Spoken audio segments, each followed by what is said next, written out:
अस्सलामु अलैकुम रहमतुल्लाहि व बरकातहू। दोस्तों आज हम कुवैत की कुछ बड़ी और इम्पोर्टेंट खबरें जो आ रही हैं वो आप तमाम दोस्तों के साथ शेयर करने वाले हैं। जो कुवैत में रहने वाले अजनबी लोग हैं उन तमाम लोगों के लिए काफ़ी ज़्यादा बड़ी और इम्पोर्टेंट होने वाली है। तो अगर आप कुवैत में रहते हैं, कुवैत के हालात वाक़यात से बाखबर रहना चाहते हैं तो इस वीडियो को आप शुरू से लेकर आखिर तक जरूर देखें। चलिए फिर बढ़ते हैं अपडेट की तरफ। पहली अपडेट ये है कि कुवैत के मैबोला इलाके में एक सुरक्षा अभियान चलाया गया और इस अभियान के नतीजे में 11 लोगों को गिरफ्तार किया गया है जो सड़कों पर इलीगल तरीके से दुकानें लगाकर सामान वगैरह बेच रहे थे। इसके साथ में कुछ भिखारियों को भी गिरफ्तार किया गया है। जो लोग भीख मांगते हैं उन लोगों को भी गिरफ्तार किया गया है। जैसा कि मैंने आपको पहले ही अपडेट कर दिया था कि कुवैत के अंदर अभी रमज़ान के दौरान कोई भी बाहर खाते पीते हुए नज़र आता है तो उसके खिलाफ़ भी कार्रवाई की जाएगी, जबकि जो लोग भीख मांगेंगे उन लोगों के खिलाफ़ भी कार्रवाई की जाएगी। और जो लोग इलीगल तरीके से दुकानें सड़कों पर लगाकर सामान वगैरह बेचते हैं उन लोगों के खिलाफ़ भी अभियान चलाया जा रहा है।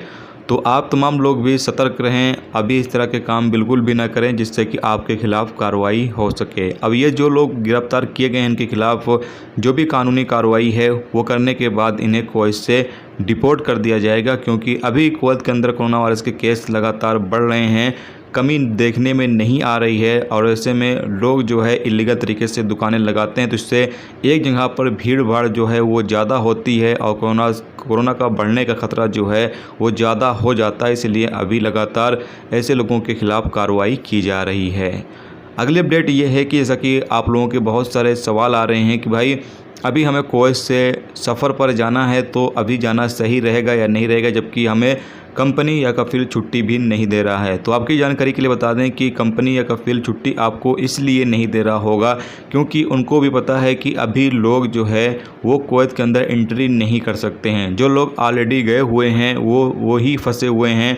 अगर आप भी जाओगे तो आप भी फंस सकते हो, इसलिए कंपनी या कफ़ील आपको छुट्टी नहीं दे रहा है। और आप भी बेहतर है कि अभी ना जाएँ, क्योंकि आप लोग खुद देख रहे हैं कि हालात क्या हैं। और इंडिया में अगर आप जाना चाहते हो तो इंडिया के भी हालात कुछ ज़्यादा ठीक नहीं है। डेली की बुनियाद पर 2 लाख केस निकल रहे हैं, 1.5 लाख 2 लाख केस निकल रहे हैं। तो ऐसे में आप इंडिया में गए, इंडिया में लॉकडाउन लगा दिया गया तो फिर वहाँ पर जाकर आप करोगे भी क्या। तो इससे बेहतर है कि अगर आप कुवैत में अभी हो तो कुवैत में ही रुके रहो, ज़्यादा बेहतर रहेगा। जब एंट्री वगैरह चालू हो जाएगी और हालात थोड़े बेहतर हो जाएंगे उसके बाद आप जाओगे तो ज़्यादा बेहतर रहेगा। जबकि कुछ दोस्तों के सवाल ये आ रहे हैं कि भाई 18 नंबर वीज़ा वालों के लिए एंट्री कब तक ओपन होगी। तो अभी इस हवाले से जो मीटिंग होती हैं उसमें कोई भी अपडेट जारी नहीं हो रही है। सिर्फ इतना ही बताया जा रहा है कि अभी कुवैत के अंदर हालात बेहतर नहीं है, इसीलिए अजनबियों की एंट्री जो है वो अभी फ़िलहाल अलाउ नहीं की जाएगी। जैसे ही कुवैत के अंदर हालात बेहतर होते हैं, ज़्यादा से ज़्यादा लोगों को वैक्सीन लग जाती है, हालात नॉर्मल हो जाते हैं, तो फिर कुवैत में जो अजनबी लोग हैं उनकी एंट्री अलाउ की जाएगी। इसमें 18 नंबर वीज़ा वाले हैं या फिर बाकी जो वीज़ा वाले हैं उन लोगों की एंट्री जो है वो अलाउ की जाएगी।